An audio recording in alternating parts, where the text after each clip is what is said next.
Well, hello, and welcome again to an episode of Goulet Q&A. It is number 313. Wow, we're really getting up there. I'm Brian Goulet, and I'm here at Goulet Pens, and fountain pens are still a thing where I am. I don't know about where you are, probably if you're watching this video.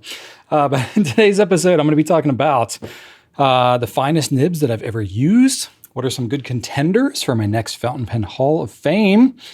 Why expensive pens would dare to have plebeian cartridge converter filling systems, a deep dive on tipping material. Yeah. If stock notification emails factor into our stock replenishment here at Goulet Pens. And I'm going to spotlight the new Monteverde Axis. I don't know the plural version of that. It's the new Axis pen, but there's 4 different colors. So the Axis, whatever, that's what we're talking about today. Let's start off with feedback. All right, starting off here from MK Buki. Sorry if I said that wrong.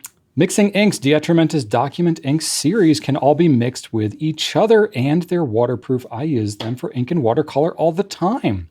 That's very cool. I don't do a ton of ink mixing, but from what I understand, the document inks are great for artists, so that kind of makes sense. So appreciate you sharing that with us. Arian IT Online says, can I give a topic suggestion for an upcoming video? It would be nice to make a video about what can be done with a fountain pen. I know writing and doodling and sketching, but some motivation and tips would be nice because I'm sure a lot of people get stuck when they pick up the pen and want to do something with it. This is a great idea. And this is something that I've thought about a lot. I definitely have some video content on this, but just in general, like inspiration and stuff, I am looking for that. So I could go more specific topic based, like, doodling, drawing, stuff like that. But just in general, I mean, I do have a video of reasons to use a fountain pen, which is pretty good. So, but it's not necessarily like tips for actually using fountain pen. It's more about like reasons why you might want to. But still, you can check out that video. We'll try to link to it in the description. But I appreciate the idea, so I'll give that some thought. Maybe if y'all have any ideas too, you can leave it in the comments. Maybe I'll include that in the video as well. So anyway, cool idea. And then let's see here. I got several comments about appreciating some of the like retail inside baseball stuff that I covered last week. I definitely covered it for a while. Didn't intend to do it quite that long, but this is also like what I live and breathe every day. Probably more so than actually playing with pens and getting to use pens. I'm spending time like on the business side of things. So you asked me a question about that and I'll go on. But anyway, Sonia Cordova, Lucius, and Joel Varney, thank you for your comments on that. And then lots of stuff. Yeah, we got a lot of drummers apparently in the comments as well, because I got lots of good feedback on that, which is good because, I ramble on about non-pen things and I never know if y'all are interested or not. But it seems that we had a lot of musicians, so that's pretty cool. Got some recommendations for drummers that I did not mention, so I thought it was worth a shout out. Freezy Rider and Marvin Mediocre said Neil Peart from Rush definitely has to be in there. So yes, heard of Neil Peart, haven't studied Neil Peart's drumming specifically, but I'm known, Neil Peart's known for like some legendary drumming. Buddy Rich from Donna G, also known, especially in the jazz space, very foundational, influenced a lot of modern drummers. And then Dave Goodrich says, check out Nightwish, specifically the Ghost Love score. So I did listen to that, and it is pretty epic, very operatic. I was aware of Nightwish. It's more in like the power metal kind of operatic space, kind of like Trans-Siberian Orchestra, but pretty epic, lots of changing time signatures and stuff. So had a good time. Thank you. Lots of good recommendations for me to look into. Let's check out some new stuff now. All right, so first one I've got 2 Visconti Mirage Mythos pens. These are the great like entry-level Viscontis, solid nibs, great writers, more affordable than your Van Goghs, but still got some theming going on. So these are really, really great kind of intro Visconti pens.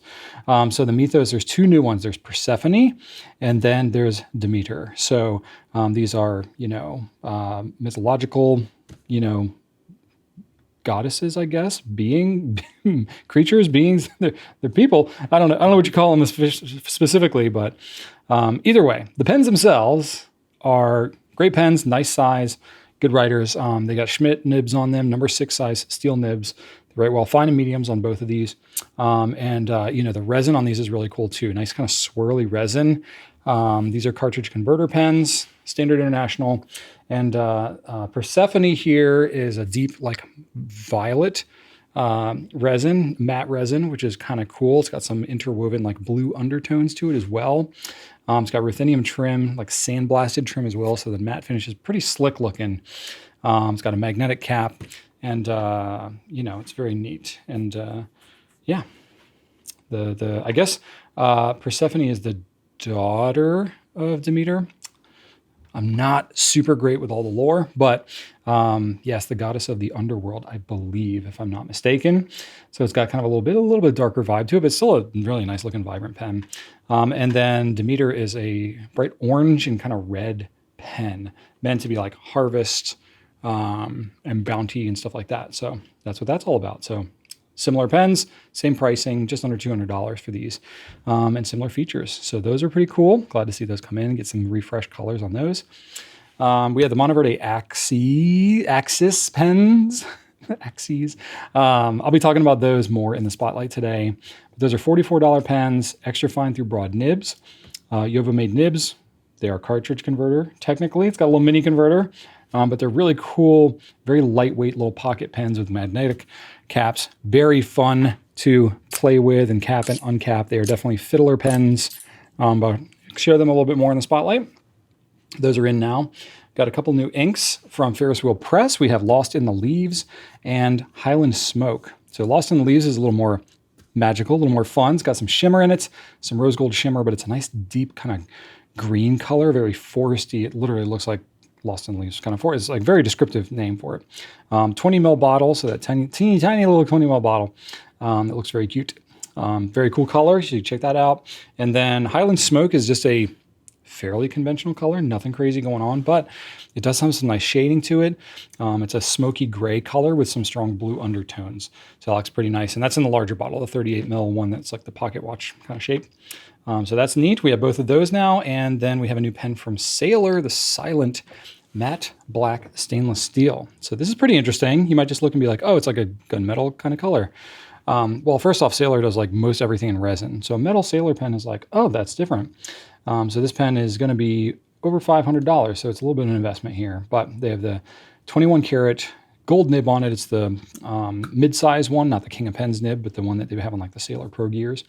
Fine and medium we have on those. They make a broad, but that's not really popular. So we're not stocking that at the moment, but they do make one in case you're interested.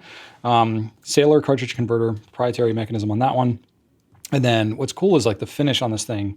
It's a black oxide electroplating over top of stainless steel. So typically when you see electroplating, it might be over like brass or aluminum or something like that. But this is over stainless steel, so it's part of why it costs a little bit more. So it's going to be very durable. Essentially, it's going to be as durable as stainless steel is, but with the electroplating on there. It essentially changes the color of the metal, but not its properties. So it's not going to like scratch off or anything like that. So very durable. Pretty slick looking, so check that out if you're into, you know, kind of smoky, dark, metal looking pens. It looks pretty rad. Got a quick couple company updates and then we'll get into the questions. All right, these will be kind of quick. We have a mental health half day this week, which will, you know, if you're watching this on Friday, I might be in the middle of it right now as we speak. Don't have a whole lot of plans. I do have a funeral that I'm attending, which is unfortunate, but you know, people pass. So I will be going to that. Actually, kind of nice that it works out on my mental health half day because I don't have to clear my schedule. That'll be okay. You know, it's like somebody I know who's older, you know, lots of family. It's not like a tragic kind of funeral situation, more of a celebration of life kind of thing. So that'll be happening.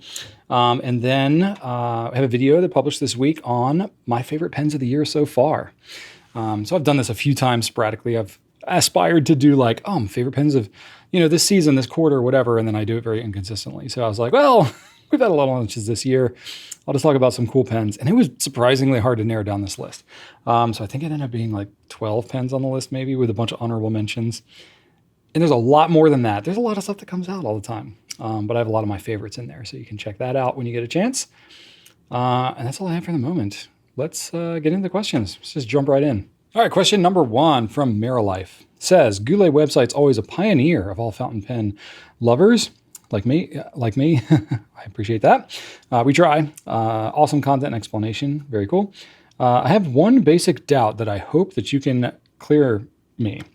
My hand is small and my handwriting is also very small. Now I'm using a Sailor 1911 S, extra fine, Pilot Metro, Platinum Preppy, TWSBI Eco, and Lamy Safari, but still missing something in my writing.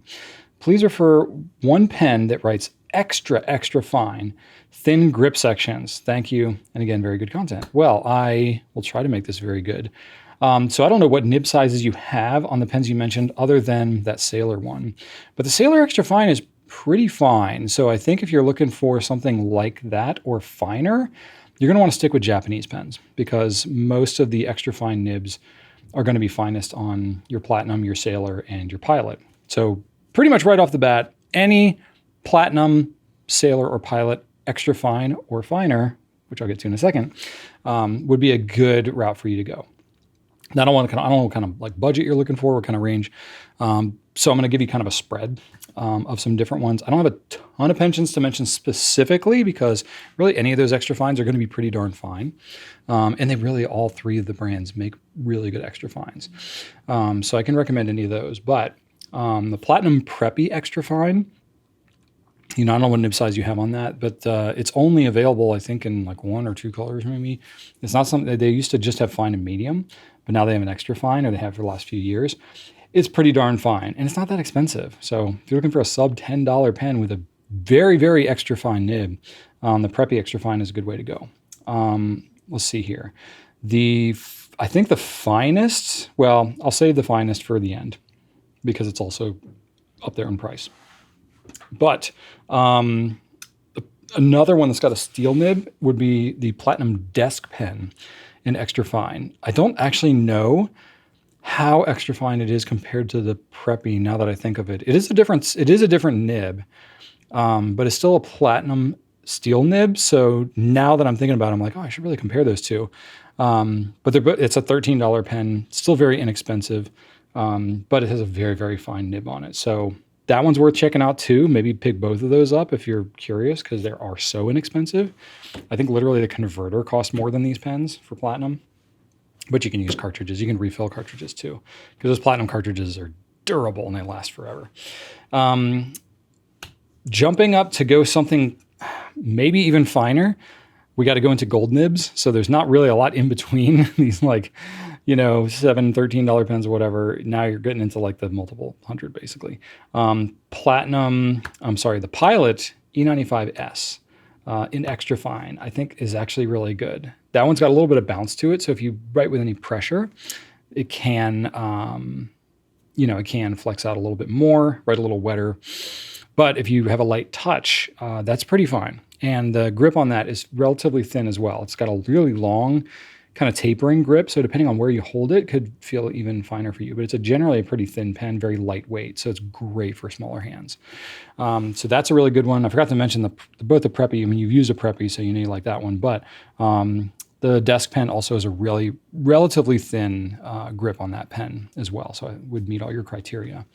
The other two I have, I'm not quite sure if they would meet your criteria for a thin grip because I don't know what you consider to be thin. I am on the total opposite end of the spectrum for you. There's no grip that's too thick for me, basically. But I think like anything like under 10 millimeters feels pretty thin to me. I sort of use it as a parameter, but honestly, I was using that secondary to getting a really thin nib. So the ones that I think would be really good is a Pilot Custom Heritage 912, that PO, that posting nib. Essentially, that's just a really, really, really fine nib. I'm not sure exactly where it falls in terms of like an extra fine or maybe an ultra extra fine, but it's pretty dang fine. So if you get a chance to check that one out, of course, we have our Nib Nook as well. You can pull up all these different nibs in our Nib Nook tool. I've written with every single one of these nibs by hand, and we've digitized them and all that, so you can see how they compare to each other. They're probably going to be so close that you won't be able to tell that much between them, but you can get an idea. So that one might be worth considering. Really, any Pilot with a posting nib on it would be just as thin. So check that out. And then I think the thinnest one that we have is the Platinum 3776 Century Ultra Extra Fine, which come in either the Chartres Bleu or the Begonia. It's on the more expensive end. I think the 912 might be as much or close to that same price. But these are on the more expensive end for what you are looking at on this list. But that is one dang fine nib. So if you got the budget for that, I think it's around $240 for one of those, then that's going to be pretty much the thinnest that you can get. And it's a gold nib too, but it's not like a super bouncy gold. Platinum's nibs are relatively stiff, I find, but it feels like you're writing with a needle because it's so thin. It's not going to be the smoothest writing experience, but it's going to be consistent and it's going to write well. So for people that I know that really like those extra fines, the Century Ultra Extra Fine is one to consider. So that's what I got for you. Hopefully that's helpful. And hopefully you keep liking all the other videos and stuff I put out. So thank you for all the compliments. All right, next up, I have, I guess it's IDK what to put there. There we go. Are we going to be getting another GPC Fountain Pen Hall of Fame video? Loved the first two. It has been a little while since I've made one. I want to say it's like a year and a half, maybe. Since I pretty much started coming out with them. I came out with two within a month, and then I haven't done one since. And it's not because there aren't ones that qualify. It's just because I just haven't done them. I really have no excuse. I didn't promise any regularity to it, but I'm like, yeah, you know what? I think whatever regularity I was intending is more regular than I've been doing them. So I think I should do another one soon. The first ones I did was a Pilot Vanishing Point and the Lamy 2000. If you haven't seen those, go check those videos out. But I'm curious, what should be next? I'd actually love some feedback on that. I'm going to mostly make the decision based on, my interpretation and my criteria that I've set. But if you do have ideas, there might be something that's maybe not as much on my radar that, would be good to know.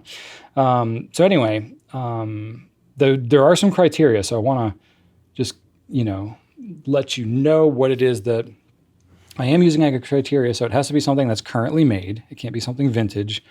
Certainly there's plenty of vintage pens that should be in a Hall of Fame, but I don't know as much about vintage, and then that really cracks it wide open. So I'm going to start off at least doing this for a while with modern pens. So these are going to be modern pens that have been made for at least 10 years. So it's a pretty long time. And so it's really just meant to be these have stood the test of time. If it's still currently made and it's been going around for 10 years, that's got to be pretty established. So those are two of the criteria. And then the last one is it must have 3 of 5 noteworthy aspects to them. So some sort of significance or just relevance, something, known that is known for, it stands out in the pen world. Innovation, so some kind of unique thing that it was known for. Any particular aesthetics or the form of it has to be notable. Its utility or function, and then writing experience. So again, doesn't have to have standout things with all these, but it should stand out in at least 3 of these 5 areas. And then I will basically have a list of contenders there.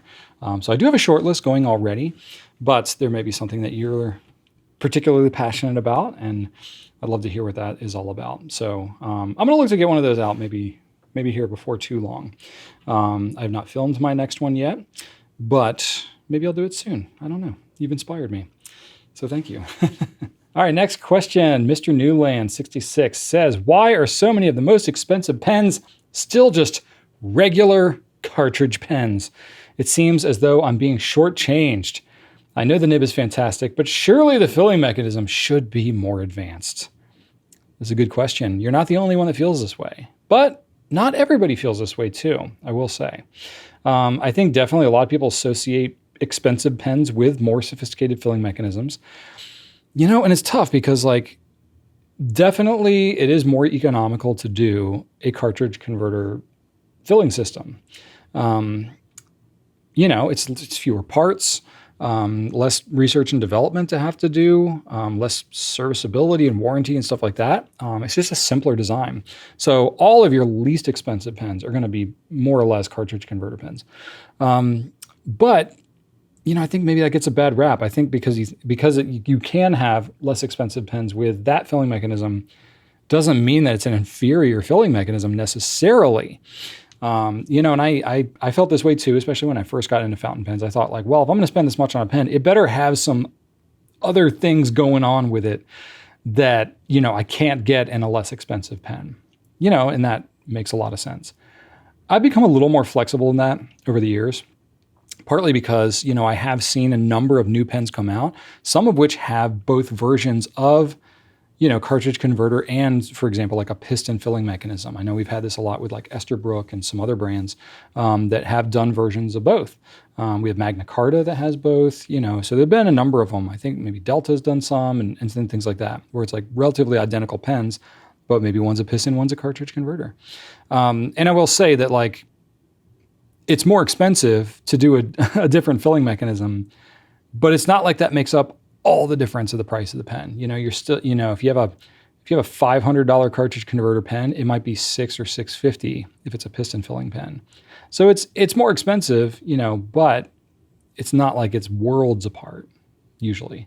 Certainly if it was on a less expensive pen, you might see a bigger difference in price, but on the much more expensive pens, the filling mechanism is usually not like the most predominantly expensive part of the pen. I mean, it definitely makes a difference, but I think, manufacturers are probably, maybe looking at simplicity of design. Maybe they're looking at, I don't know, if there is a lot more, I will say there's a lot more flexibility when they're coming out with a new model, if they don't have to try to build it around. Because when you have a piston filling mechanism or you have, vacuum filler or something like that, there's a lot of R&D that goes into that. And there's like standard parts that you would probably want to standardize on. So you are going to be kind of like limited to whatever that size might be.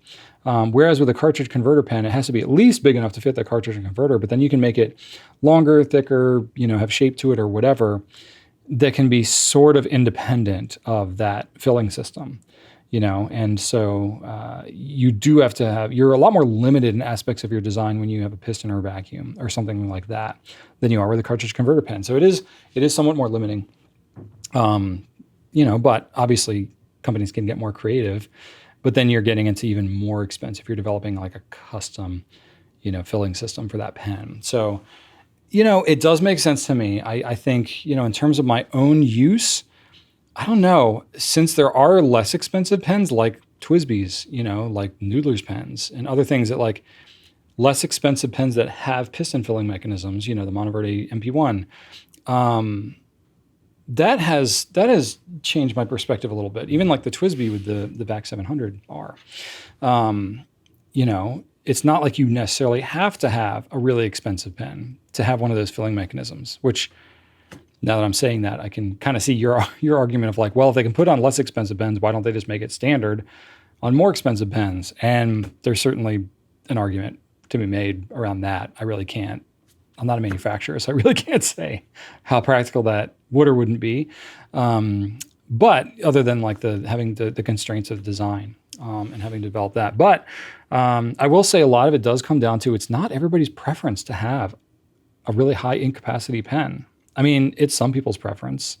And I know when I first got into fountain pens, I definitely felt like maybe it should be that way. But I don't know, the more I use pens, the more I'm changing inks constantly, other than like a couple of pens that I just use on the regular, that I want a higher ink capacity just because I want to not have to clean the pen that often and I just reuse the same ink over and over again. The vast majority of my pens, I am changing inks all the time. And I actually kind of prefer a cartridge converter because I can flush it with a bulb syringe. The ink's going to be less likely to dry out because I'm more likely to use it up before it would dry out. And so I don't know. I'm a little more pro cartridge converter than I used to be. And I know that like on more expensive pens, it's going to be more expensive to have it with a piston or vacuum. So, you are saving something there. But I don't know. It would be interesting. I think about like most of the Japanese brands, pistons, and I don't know anyone that has a vacuum, but piston pens are rare. Like most of them are cartridge converter. So that's kind of interesting.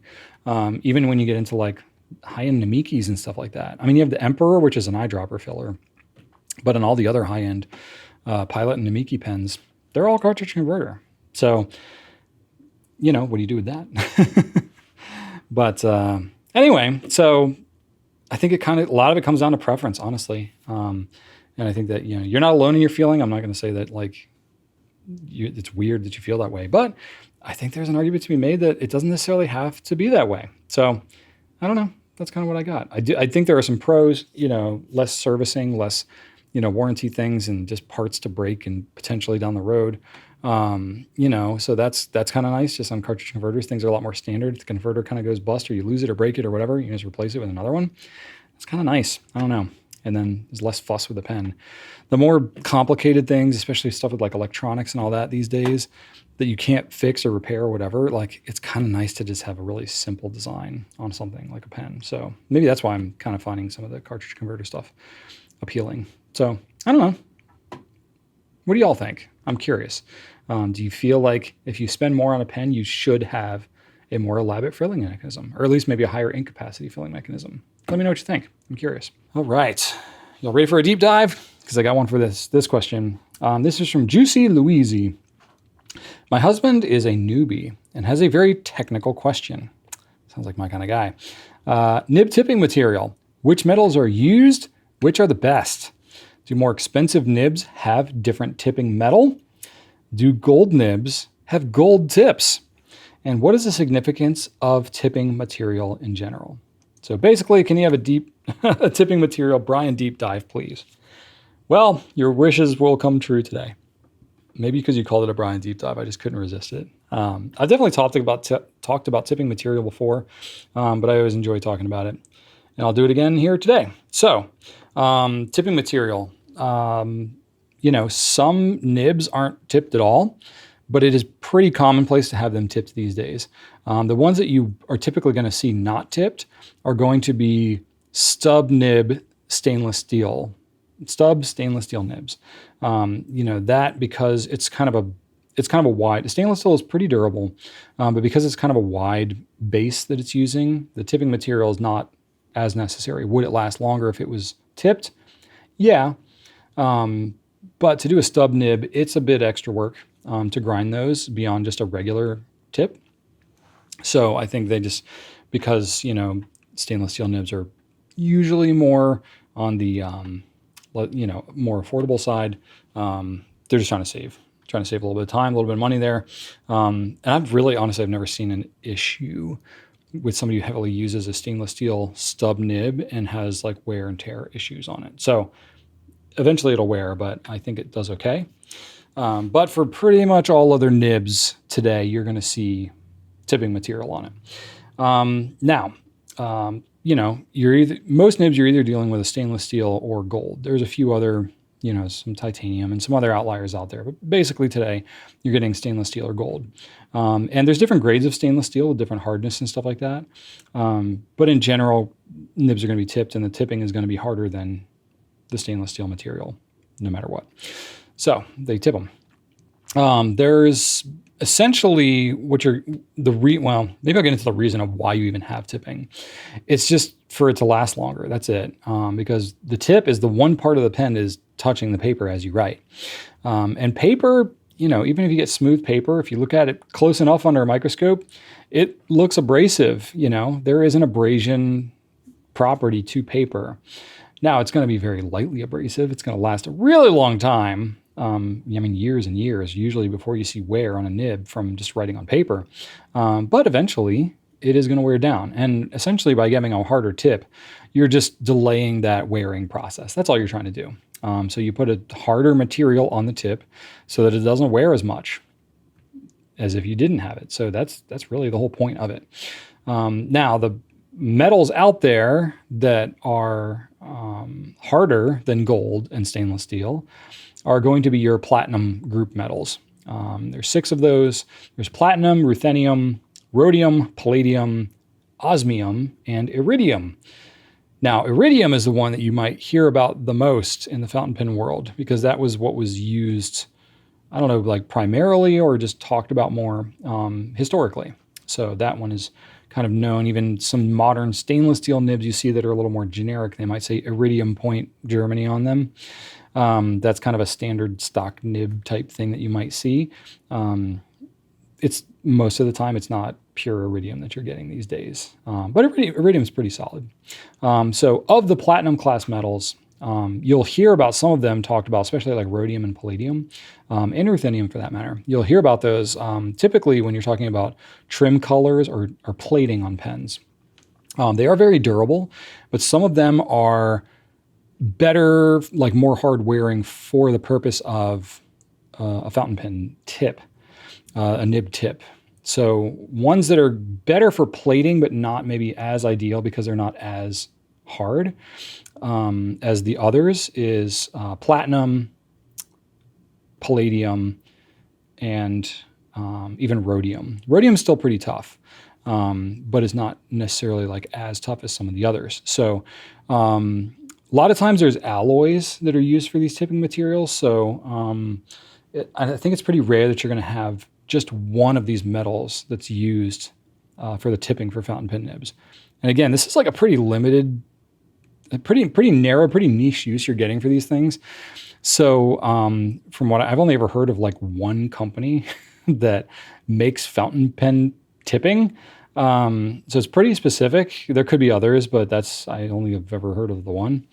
And it's like a sort of a trade secret kind of thing. So I like know a tiny little bit, but I've been sworn to secrecy. Not really necessarily, but it doesn't really benefit you to know. But there's like, I'm sure different proprietary like mixes to the alloys and different grades of them. That would totally make sense to me because there are so many grades of metals and alloys and stuff that you can have. But anyway, it's talking about like the raw metals that get used in tipping. It's my understanding that's, rhodium I think is used some probably as part of the alloy. And then ruthenium I think is used a lot because it's very durable. And then platinum not used so much, but osmium and iridium, those are the harder ones. Iridium I think is a little bit more brittle. So I think that's maybe it became harder to come by, and they found that some of the other metals, maybe as like alloy technology improved, became more viable. So iridium, was kind of the standard for a long time in the fountain pen world, but then it's my understanding that like osmium is really great because it is the densest metal out there, and is very, very hard, but is extremely rare and hard to come by. It's one of the rarest earth metals that you can get. And so you might get a little bit of that.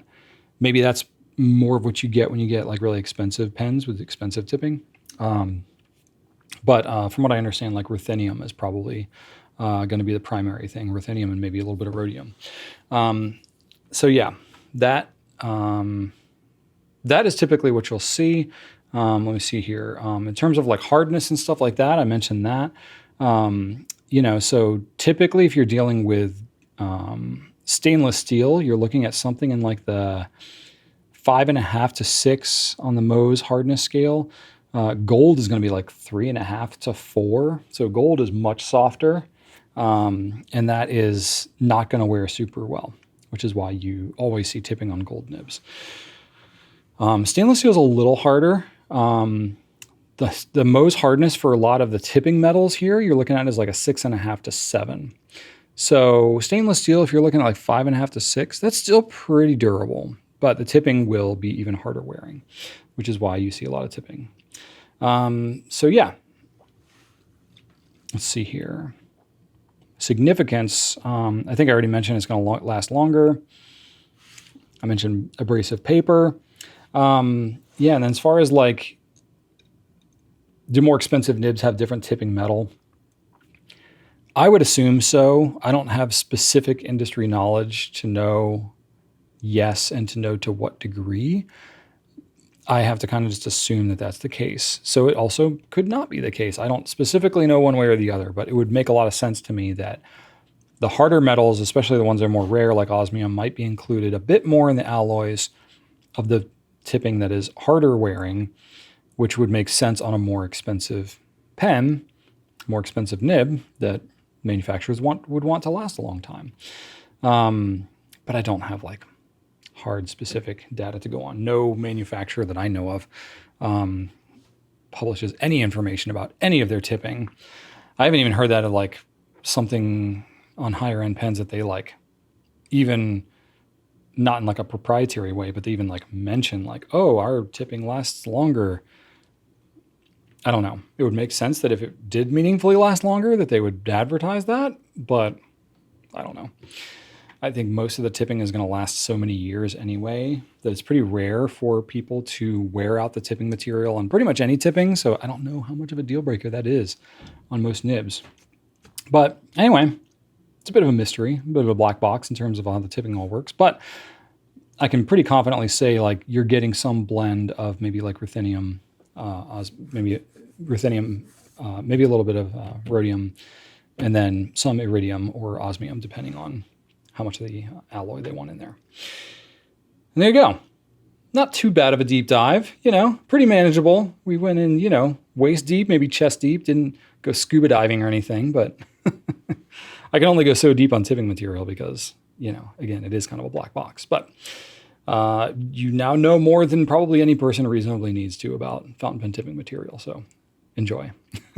All right, last question I have for this week. This is from Karen, 1946. It says, thank you very much, Brian. As usual, very informative. I have a question regarding having products in stock with low rotation. Do you have a method or a way to count the notify me notifications that customers subscribe to when something is out of stock on your website and restock based on that? I have a couple of notifications and feeling that my items are low rotation and may not come back at all. Well, that can happen. We try not to do that because if you are interested in it, kind of the whole point of us existing as a business is to provide you the products that you're looking for. To the degree that we're not doing that, we're failing. But we don't live in a perfect world, and there are reasons that I'll get into about maybe why that might happen. So we do see the email signups. Now, again, for us, we don't pre-sell. It's not a wait list because there are logistics behind doing it that way that we have run into in the past when we have tried it that make it an absolute nightmare. We just do not have a reliable enough supply chain in the fountain pen world for us to be able to provide you the level of service that we would want to in a pre-order or waitlist type situation. So we just don't do it. In the end, we feel like that ends up being a better experience for everybody. But what we do have is the email notification. So anytime that there is a product that we have listed on our site that we do not have in stock, we have an email notification sign up that you can get. And it's literally just you sign up on that list, you put in your email address, there's no commitment. You just get an email when it goes in stock. So it's a pretty easy system to manage. And we can see on the back end of that, we can see how many people are signed up and for which SKU and all that kind of stuff. So, broad nib, fine nib, all that kind of stuff of a given pen model and all that. So it is broken down like that, which is great. That only works to everybody's advantage because there's two circumstances that you can kind of end up signing up for the email notification. It's always when something's out of stock, but it is kind of uses different purposes for our needs, depending on if it's a product that we've ever carried before or if it's one that we regularly carry but are out of stock on. So where it's really helpful for us is if we haven't started selling a product yet.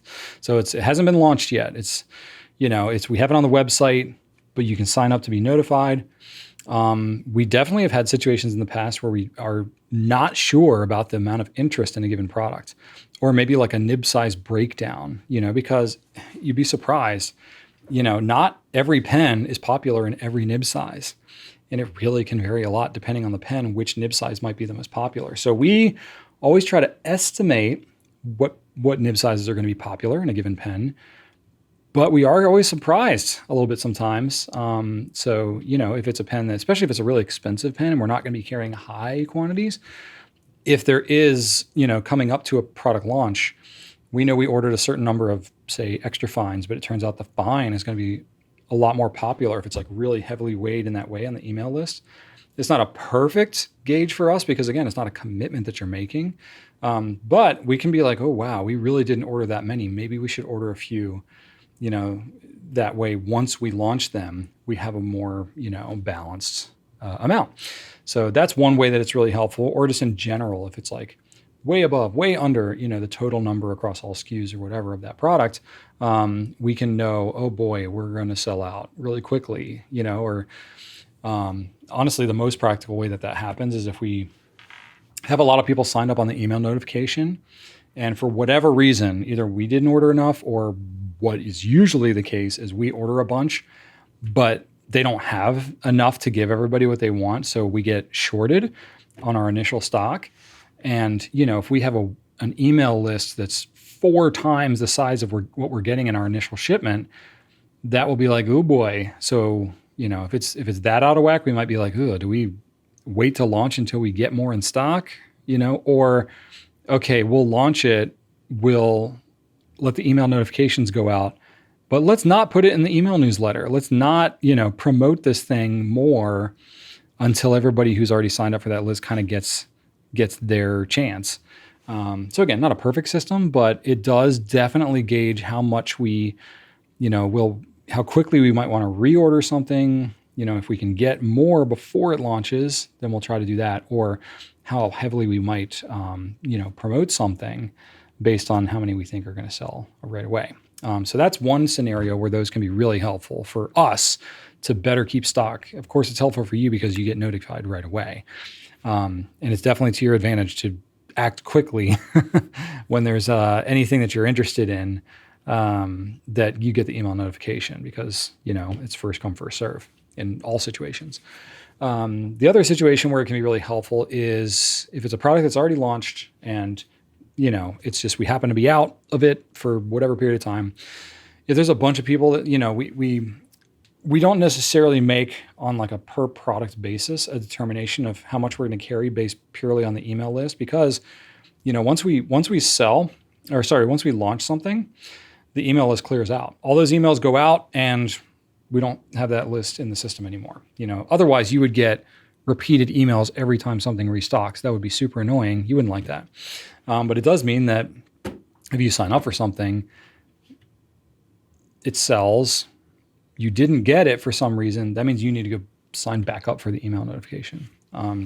So it's an imperfect system for sure, in terms of, being notified. But it's also, it would be just kind of a crazy mess if we didn't have it that way. But it does mean that if ever you're looking to get restocked, you're looking to be notified of a restock, it could mean, there's a whole bunch of different circumstances that could factor into how long that happens between that restock, or how many we get when we restock. There's a certain velocity of something that's new. New is always exciting. So anything new is going to sell more than it will months down the road. There's a big curve with a kind of a long tail of a product that launches. And so we're constantly kind of doing that. We're launching products and there's kind of always a swell of sales coming off a new product. And then, sometimes it'll be great and then it'll just like slowly just kind of gradually not really sell that much anymore. That can definitely happen. Or, it may just kind of drop off and then just kind of be low and slow. It's good to keep in stock, but it's not going gangbusters. There's some that they launch and then it kind of gradually gets more over time. That's great for everybody, but it really just depends and you can't really tell at the onset what it's going to do. So usually it's like the closer when something launches, the less predictable it's going to be and we might be out of stock. But usually it's not for that long unless there's a supply chain issue, which happens a lot. Manufacturer comes out with something, especially if they're selling it globally.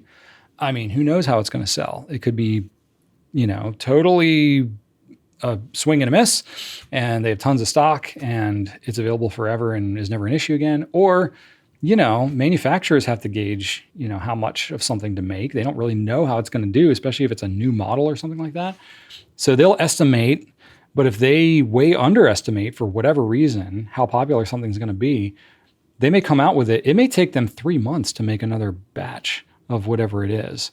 So if it's a really hot seller in some parts of the world, not others, you may see some parts that run out of stock, whereas other parts that, it wasn't as popular, they still have stock. But the manufacturer, is going to have to gauge it based on how it's sold globally.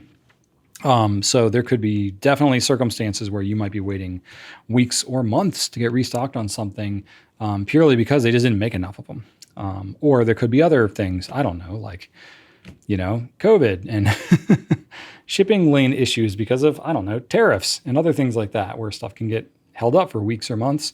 And so all of these things can factor into a multitude of different supply chain issues that might make something difficult for us to restock. Or it could just be that whatever it is that we've talked about is not typically, it might be an okay seller for us, or maybe we order more because we notice it's becoming more popular, or because, I talk about it in a video or something like that, and it gets on more people's radar. But if our distributor doesn't carry a lot of it because it's not normally very popular, well, then they would have to order more from the manufacturer. If the manufacturer has some on hand, great. But I mean, again, you could be waiting months for some of these things. Usually when it comes to pens, it's not whole models of pens unless there's like some issue with like plating or nibs or something like that. Typically, it's like individual nib sizes that will end up being out of for a little bit because, a pen is popular, whatever, it clears out one nib size. They just didn't allocate it, either from the manufacturer or we didn't allocate the right number. One nib size happens to take off and we have every other nib size, but we're missing that one. Well, that can definitely happen. So that's where it's really helpful to get the email notification, because then as soon as we restocked on that thing, that SKU, that nib size, then you get notified right away. Now, I will say there are some situations that we can run into that you might be on the email notification list and then it just slowly withers away and dies. Now, I will say, we do try to pay attention to that. If we notice that something is not selling well, we haven't had it in stock for a long time, we'll try to restock it if we can. So it's not typical that we have a big wait list on any product that we then just up and discontinue ourselves. There are some circumstances we'll do that, but typically it's not in our best interest to do that either. Usually when that situation happens, it's because the manufacturer has had long delays or something like that, and it's like we haven't had stock of it in so long. We're like, well, this isn't really a product we even carry anymore, really, let's be honest. So let's just strike it and not worry about it. Or it could just be that the manufacturer changed something or had some kind of issue and they're like, yeah, we couldn't keep up with it. We had production issues, or we couldn't get the plating to be right, or the nibs or something about it. And they're like, there could still be interest in that product, but they're like, we can't make it, so we're not going to do it. That situation does happen, but more typically what happens with us is something that if we are choosing to discontinue it, it might still be available, but we're choosing to discontinue it. It's usually because there's certain individual variants of that product, whether it's like a particular color or nib size or something like that, but it's within a whole model of pen that's not selling very well for us anymore. And we are going to choose to discontinue that model as a whole, or that brand as a whole, specifically if it's like an overseas brand that we have to import directly and there's minimum orders and stuff that we have to do that we just can't meet because it's not selling well enough for us, or it becomes cost prohibitive to ship small batches of stuff over. There could be things that we have run out of stock on and not restocked because we are only ordering but so often, especially overseas. It could be that we're like, yeah, sorry, we're just going to have to call it and not take this in anymore. Then you could be just like on this eternal email notification list that we end up canceling. But we try not to do that. But I would say if ever you're on the email list for something and you want to know if ever we're going to get that thing back in, you can always reach out to our customer care team. We take individual questions like that all the time. If you got better things to do, don't worry about it. But, sign up for the email notification one, just then you get the information if we ever get it back in. But if you are curious about that one individual thing, you can reach out to our team and be able to be like, I really want this thing. Please get it in. Let me know if you don't, kind of a thing. And our team will do that. They'll talk to our inventory team, say do we have this on order? Do we not? We'll take more individualized kind of questions like that for you. And that also can be helpful gauge to us to know how interested is everybody, because the email notification is not a commitment. But if you are you've spoken to a human and you say I really want this thing, make sure you get it in. We will work harder to make sure that we actually get that thing in, because that's sort of what we do. So anyway, little mini deep dive there, knee deep maybe on that one, but little more inside baseball, since y'all liked that last time. You get a little bit more of that here. But anyway, we just really like serving y'all, providing you pen stuff. That's what we do. So that's it for questions this week. Do a quick pen spotlight on the Monteverde Axis, and then a little bit of personal stuff, and then we'll get on with our lives. So let's check out the Monteverde Axis, shall we? We don't have any pictures of the packaging of the Axis because, packaging can change and we never really know. So we don't really photograph the packaging so much unless it's on a limited edition thing. So this could change, but I wanted to at least show you because the packaging is kind of different from Monteverde's other stuff. It's very eco-friendly packaging. It's all cardboard. So I actually really like that because I have a lot of pens. I end up throwing out or recycling a bunch of boxes just because I literally can't store them because it gets so impractical for me. But it's a pleasant looking box. You got 4 different colors of pens here, but in the box, you know, it's got a little bit of information about how to kind of use the thing. And then there are some cartridges kind of hidden underneath here. So Monteverde, on most of their pens, they'll provide like 1 black and 1 blue cartridge. So that's kind of fun, but it is hiding under there. So if you didn't know it was there, now you know. Anyway, there we go. So that's the pen and, or that's the packaging anyway. And then the pens themselves, you know, I mentioned we got 4 colors. They're nice matte aluminum colors. I dig the colors, I really do. And they're also just really fun pens to tinker with. If you like to play with your pens, if you like satisfying kind of like clicks and stuff like that, it's got a very distinctive sound. The click itself sounds very distinctive, but then the magnet inside of there, so this is magnetic. It's got a little magnet inside here. It's got either magnet or metal on the inside there. I think it might be magnet because I think it'll attract to itself. Yeah, I think it's got magnets on both, which is maybe why it's got such a firm click. Because you can either have magnets and then some sort of metal, or you can have 2 magnets and they can attract each other. But either way, it's very strong, so it must be 2 magnets. Anyway, that's neither here nor there. But it's magnetized on both sides there. What's interesting about this pen overall, oh, sorry, I didn't finish what I was saying. It's like the friction of like the matte finish here on the metal that's providing that like, that kind of scrapey, it's not really a scrapey sound, but that like, I don't know, it's got a distinct sound as it's kind of sliding on there. And then the firm click. So I like that. It is very much a pocket pen. It's relatively short. So you're looking at closed length of under 4.5 inches. So it's 110 millimeters, relatively compact, right? So that is pretty neat. No clip or anything. So very much a pocket pen. Throw it in your bag, your pocket, whatever. And then let's see here, what else? Posted length like this, as you're writing with it, is 5.3 inches at 134 millimeters. So that's actually a pretty decent length. I mean, I got big hands. My hand from like wrist to tip here is 8 inches. So that's pretty big. But long fingers, this feels pretty good to me. I wouldn't hold it all the way at the tip here. I'm not a person who holds their pen very close to the tip like this anyway. If you're trying to grip it like that, it's a bit weird because you got a pretty strong step right here. So you're going to want to hold it up here on the gear kind of shaped grip. But it is textured. You know, it's got these flutes. It's not a sharp texture though, but some people really bothered by texture. I'm not bothered by texture with this pen. In fact, you know, it's like a hexagonal kind of texture. It's got 6 flutes on here, and the flutes are a little bit wider, not super deep. So I actually kind of rest my thumb like in here in one of the flutes.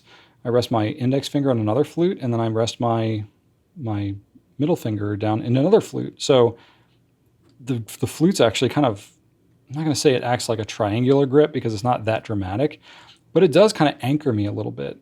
So I don't hate it personally. But if you're really specific about your pen texture, you might hate this thing. So if you really like it, but you're not sure about the texture, you can get it. And if you hold it in your hand and you're like, this thing is just terrible, send it back. We'll refund you or whatever. So you don't feel like you have to use a pen that you hate. But, it's pretty neat. For me, it's too short really to use it if it's not posted. But also it's like pretty convenient to post it. It's not burdensome at all. So I would definitely post it. And it's definitely like a quick draw pen. I like how easy it is to just kind of take it out and start using it. And then the way to ink the thing up, you hold, the grip right here, and then you just untwist the back. So it's just a straight tube with threads on the back here. It does come with the Monteverde mini converter. Now I will say, I tried to use the Coveco converter, and it can be done, but it is a tight fit. Let me see if I have it here handy. Yeah, so I tried to use one of these. you know, it looks slightly fancier or whatever. It's actually slightly less ink capacity. But boy, did it really get stuck in here. And then it made it difficult because I kept like unscrewing the back of the converter, because the Eco ones you can, I guess it's threaded back here, so you can like unscrew it out. I had some issues with that. So just be aware of that if you are going to be swapping it out with the Kaweco mini converter, it's going to be a tighter fit. It's going to fight you a little bit. So the Monteverde ones are really more ideal for this situation. And because it seats in there kind of deeply, I ended up having to use like a rubber grip to be able to actually grip the thing and pull it out with the Kaweco one. So, but use this one and it's included, or honestly, just use cartridges. You actually get more ink capacity with a standard international short cartridge. Anyway, a long cartridge will not fit in here. A standard size converter will not fit in here. You got to use the minis. Let's see here. What else? Can you eyedropper convert it? I would not, for a couple reasons. For one, it's an aluminum pen. Aluminum can react with ink. So you wouldn't have a problem for a week, but you might have a problem after a month or two. So it would start to corrode and then cause you problems. Also, the magnet inside there would also corrode. So not ideal. So basically just don't eyedropper convert it. And yeah, let's see here. I think that covers that. What else we got? It does use number 5 JoWo nibs. I will say that the threading on the housing of these, you can take it off. So for ease of cleaning, you can do that. But I didn't find any other nibs that could easily swap in here with the housing. So, you know, Monteverde is one that they use JoWo nibs now, but they have not always used JoWo nibs. So part of when they switched over is rather than having to convert over the threading for all of the pens that they make, they kept the same threading on the housing for their pens moving forward. So typically JoWo nibs will have a different housing. So like I have an Edison nib here. So we sell Edison nib units as one whole unit that is made by JoWo. But if you look at the threading, it is a little different. It's finer threading on the Edison. So very similar overall looking kind of thing, but you would not be able to use the housing for these two. So if you really want to swap out the nib on this thing, it is a hack. It's not made to have swappable nibs, but you can remove the nib and the feed out of here manually, and then you can swap the nib, just the metal part of the nib on there. I did it. It worked okay, but also it was a little bit of a pain. If you're not used to doing that, you may not be in love with that process. But just be aware that's kind of what you're getting into with this. Yeah, let's see here what else we have. It's $44 pen. Comes with stainless steel extra fine, fine, medium, and broad. So pretty decent range. You wouldn't necessarily think such a range on a little pocket pen like this. And then the overall weight on this thing is 23 grams total. 6 gram cap, so it's aluminum. It's pretty light. But still 23 grams, very light overall. I mean, most resin pens would kind of be in this weight range. So that works out really nicely. Easy to kind of toss around in a pocket. It's not going to weigh your pants down. And then the only other thing that I had that was kind of fun was, well, for one, if you have a bunch of them and they're magnetic, they will somewhat attract / repel each other. So I actually can't lay them all next to each other. They have to be sort of offset because of the magnets. So that's interesting and fun. So if you have a bunch of pens, you know, they can entertain you on your desk. So that's kind of neat. But the other thing is, you know, if you have multiple of these, which is, you know, I feel like you're either going to love or you're going to hate this pen. It's not going to be for everybody because it is kind of unique. But if you have multiples of them and the colors do kind of work with each other, you can swap parts on them. You know, so if you want like a black and an olive and you want sort of a mixture of that, you know, you can swap the caps on them.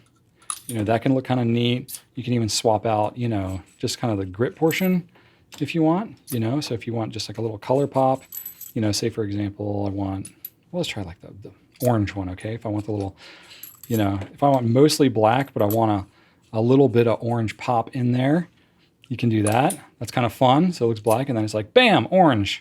It's kind of neat. So, you know, if you have multiple pens, you kind of switch and swap them around like that if you want to. So that's kind of fun. But anyway, that's what I got for you. That's the Axis. So hope you enjoy that. Got more questions on that, you can leave in the comments or you can reach out to our team. We got them on the website right now. They're available sale. And it's kind of neat. I like magnetic pens are just fun in general. Look at that. Yeah, they're pretty strong magnets, I guess, if they can do this. Whee! That's fun. Anyway, that's it for that. Let's talk about my adventures. All right. I don't have a lot of adventures to share with you all this week. I have been doing a lot of outdoor yard work. I'm feeling my age a little bit because I was outside like 4 hours yesterday, doing a lot of trimming and stuff like that. And I came in, I was sore. I also drummed for like 3 hours, so that didn't help. And then, yeah, I woke up this morning and I was like, oh boy, I'm in my 40s. Definitely feeling it, but that's okay. Still enjoy doing it. The weather's beautiful. So I'm really appreciating this time of year. Kids now are out of school. They're in summer mode for sure. So now instead of driving them to school every day, it's more about coordinating various activities for them so they're not just sitting around the house bored all day. They're pretty good at entertaining themselves and they play together well, but they want to hang out with their friends. They want to go to the pool and do lots of stuff. So now it's less regular of like daily school routine. And it's more like, here's random different things that are happening every week with lots of coordination and back and forth. So whenever we're in school mode, we're like, oh, I can't wait for summer. It's going to be so much easier. And then we get into summer and we're like, oh yeah, this is a thing too. So keeps Rachel and I on our toes, but they're fun. Kids are great. I'm enjoying them. And then just no other crazy big adventures for me. Lots of just stuff around the house, cleaning up things, little home projects here and there. Just kind of business as usual. So I'm slowly working on cleaning up my garage a little bit at a time. I kind of got over the hump on that one. At least now I walk in there and I'm like, ugh! Now it's more manageable and I actually can put some things away. So that's helped. That's it for my adventures. Maybe I'll have some more interesting things happening in the near future, but that's it for now. I feel like I could talk a lot more about drums, but I've talked about it a lot, so I'm going to refrain. So I think that's going to be it for this week. I have a little fun fact for you. But before that, I just want to thank you for watching. Check out Goulet pens for fountain penning and paper needs and all that good stuff. So before I close out, I had magnets on the brain because I was thinking about the Axis, and obviously I enjoyed tinkering and playing with them. So I just thought to myself, like, what are some fun facts about magnets? And I came across things that were like super scientific, like, oh, the magnets technically can like bend time or something like that related to like special relativity and all this. And I was like trying to understand it and summarize it for the fun fact here. And I was like, this hurts my brain. What's something simpler? I was like, what's the biggest magnet in the world? So I just looked that up. So that's my fact today, is like biggest. So then it was like, okay, so I got some info on like what's the largest and then what's most powerful, because there are two differences apparently. The largest magnet in the world is at the Large Hadron Collider in CERN. So that is apparently called the Atlas Beryl Toroid magnet. It is a superconducting toroidal magnet. I don't even know what that means. I didn't look it up, but you can look it up if you want. But toroidal is kind of a funny word to say. The field strength is up to 4 Tesla.